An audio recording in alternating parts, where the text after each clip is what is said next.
Бас давсны хэрэглээнүүд маш өндөр байдаг.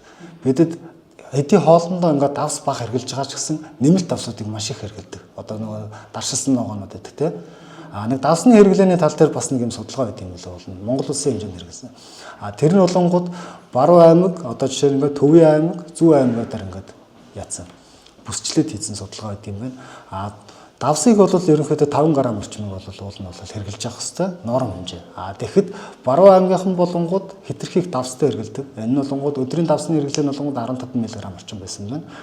Тэгэхэд Төвийн аймаг нь арай жоохон бага болоод ирдэг. 10 мл орчим. Доронтой аймаг болон одоо юуныхан бол доронтойхон бол хэдий давсны хэрэглээ бага гэдэг ч гэсэн 7.5 дээр байсан байна. Тэгэхээр хэдүүлээ бас норм хэмжээс их л байсан байна.